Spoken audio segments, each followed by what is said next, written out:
안녕하세요, 이너게임입니다. 독서하거나 글 쓰는 행위를 멋지다고 느끼는 현상, 텍스트 힙이라고 하죠. 텍스트 힙을 등에 업고 요즘 다시 독서 열풍이 불고 있다고 합니다. 개인적으로는 이 독서 열풍이 오래 가지 않았으면 좋겠어요. 독서가 내 몸값을 높여주는 핵심 수단인데 사실 이런 건 나만 알고 싶잖아요. 작년 국민 독서 실태 조사를 보면 월 평균 소득 500만원 이상인 사람들의 독서율은 54.7%, 월 소득 200만원 이하인 사람들의 독서율은 9.8%로 조사됐습니다. 그럼 월 평균 500만원 이상인 사람들이 책이 소득 증가에 도움됐다고 말할까요? 당연하죠. 아마도 책 읽는 사람이 적으면 적을수록 도움된다고 말할 겁니다. 여러분, 이런 책 카피 보신 적 있으시죠? 내 경쟁자들이 읽을까봐 두려운 책. 아마 책을 통해서 내 몸값을 올리고 있는 사람들은 다 이런 생각을 할 거예요. 우리 사회는 경쟁이 치열하잖아요. 저처럼 텍스트 힙 열풍이 사라지길 바랄 겁니다. 그동안 사람들이 얼마나 책을 안 읽었냐? 우리나라 성인 한 명이 1년에 읽는 책은 1.7권. 이 수치는 한 명이 여러 권 읽는 게 포함된 거죠. 평소에 독서를 하는 사람들은 5권 정도 읽는다고 조사됐어요. 그러니까 아주 극소수의 사람들만 책을 많이 읽고 나머지는 책을 거의 안 본다는 얘기죠. 독서는 돈을 벌어다 줍니다. 독서는 여러분의 몸값을 확실하게 높여줄 거예요. 책 읽는 사람들이 줄어들면 줄어들수록 더 그렇게 될 겁니다. 그래서 텍스트 힙 열풍이 사그라들었으면 그런 이기적인 마음이 솔직히 있습니다. 그렇지만 제 채널을 찾아주시는 감사한 분들을 위해 왜 독서가 내 몸값을 높여주는지, 몸값을 높이려면 어떤 책을 선택해야 하는지, 또 어떻게 읽어야 하는지 정리해서 전달드리려고 합니다. 저의 20년 독서 경험을 중심으로 말씀드릴 건데요. 여기에는 제가 그동안 읽은 독서법에 관한 책과 독서 고수들의 강의 영상이 모두 녹아져 있습니다. 우선 독서가 몸값을 높이는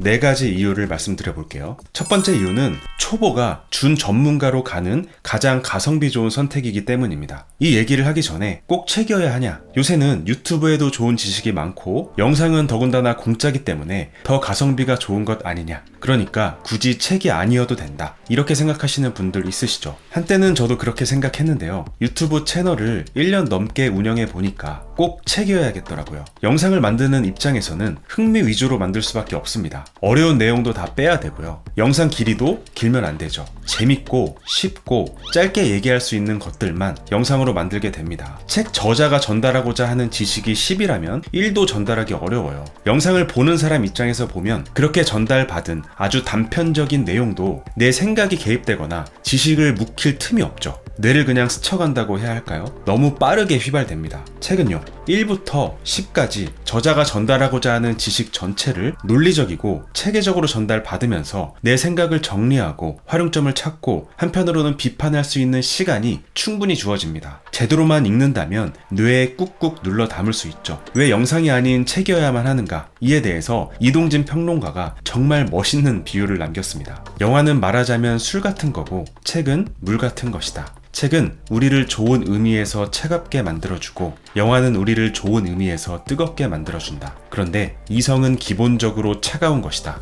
그렇기에 교양에 관한 한 영화는 책을 영원히 따라가지 못할 것이다. 영화가 뜨겁듯 영상도 그렇습니다. 어떻게 시청자들을 빨리 뜨겁게 만들까? 어떻게 클릭하게 하고 어떻게 이탈하지 못하게 만들까를 1번으로 고민하게 돼요. 저는 영상도 만들어 봤지만 책도 출간해 봤습니다. 책을 쓸 때 1번으로 고민하는 건 논리입니다. 그리고 그 논리를 뒷받침해줄 팩트예요. 그걸 작가가 스스로가 검열하고 출판사에서 한 번 더 검열합니다. 작가가 해당 분야에서 쌓은 모든 지식과 그 지식을 얻기 위해 학습한 지식이 아주 논리적으로 정리된 것이 책입니다. 내가 몸값을 높이고 싶다. 그러면 몸값을 높이고 싶은 분야의 책을 10권 읽어보세요. 그 정도면 준 전문가 수준으로 빠르게 도약할 수 있습니다. 제가 코칭을 하려고 마음을 먹었을 때 제일 먼저 한 것이 코칭책 10권을 추천받아서 읽고 정리한 거였어요. 코칭 자격증을 따기 전이었는데요. 그냥 바로 코칭을 할 수 있겠다는 생각이 들더라고요. 실제로 친구들을 만나서 코칭 대화를 나눠봤어요. 친구들은 그게 코칭인지 몰랐죠. 그런데 코칭이 되더라고요. 친구들이 자기 생각을 정리하고 이렇게 저렇게 해봐야겠다, 이런 답을 스스로 내는 것을 봤어요. 제가 자격을 갖춘 건 코칭을 잘하기 위해서도 있지만 그래도 이 정도는 걸어놓고 해야지 라는 생각이 더 강했습니다. 이 10권 읽기의 위력은 제가 20대 초반에 깨닫고 인생의 중요한 기로마다 써왔던 방식이에요.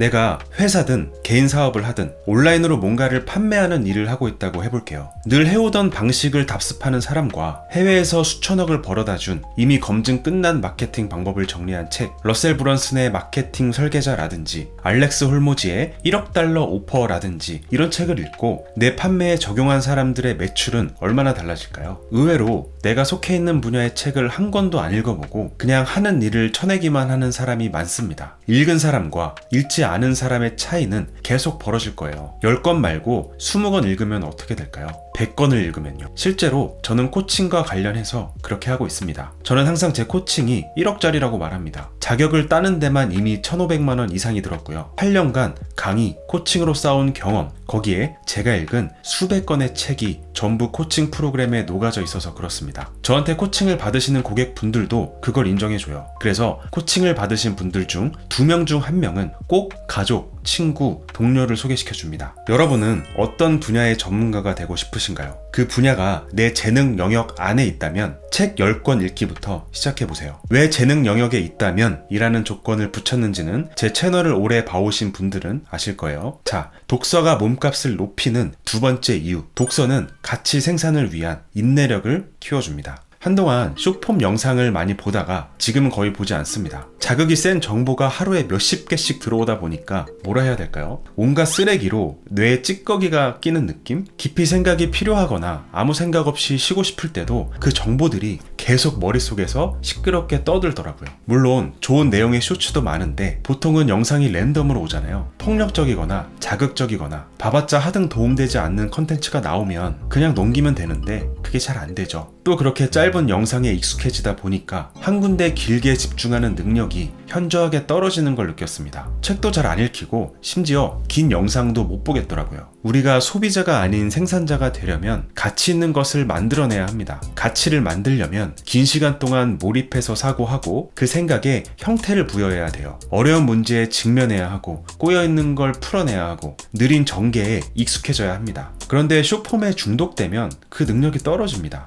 이건 여러분도 분명 느끼실 거예요. 숏폼을 끊고 책을 읽으면 첫 번째로 말씀드린 준 전문가급 지식이 갖춰지는 것 외에 긴 시간 동안 사고하는 힘이 길러집니다. 지금 정말 많은 사람들이 숏폼에 빠져 있죠. 그래서 더 기회입니다. 남들이 온갖 자극에 빠져 있을 때 책으로 훈련하고 돈이 되는 가치를 생산해 내셨으면 좋겠습니다. 독서가 몸값을 높이는 세 번째 이유는 독서는 행동하게 만들어 준다는 거예요. 저는 성공에 있어서 가장 중요한 진리가 행동이라고 생각해요. 성공 방법이 뭐가 됐든 결국에 행동만이 성공을 결정지을 수 있잖아요. 아무 일도 하지 않으면 아무 일도 일어나지 않는다. 너무 맞는 얘기잖아요. 그런데 많은 분들이 행동력이 떨어져요. 왜일까요? 용기가 부족해서? 우리가 행동하지 못하는 이유는 제대로 알지 못해서일 때가 많습니다. 혁명의 팡파르의 저자 니시노 아키히로는 이렇게 말했습니다. 행동하지 못하는 이유는 용기가 부족해서가 아니라 정보가 부족해서다. 우리가 어렸을 땐 혼자서 지하철을 타지 못했었죠. 그런데 지금은 아무렇지도 않게 탑니다. 용기가 생겨서인가요? 아닙니다. 지하철을 어디서 어떻게 얼마에 타야 하는지 그 정보를 알기 때문이죠. 아마존 오지 여행을 하는 게 로망 중 하나인데 막상 가려고 하면 어떤가요? 수많은 오지 중 어디로 가야 하는지, 어떻게 그곳까지 들어가야 하는지,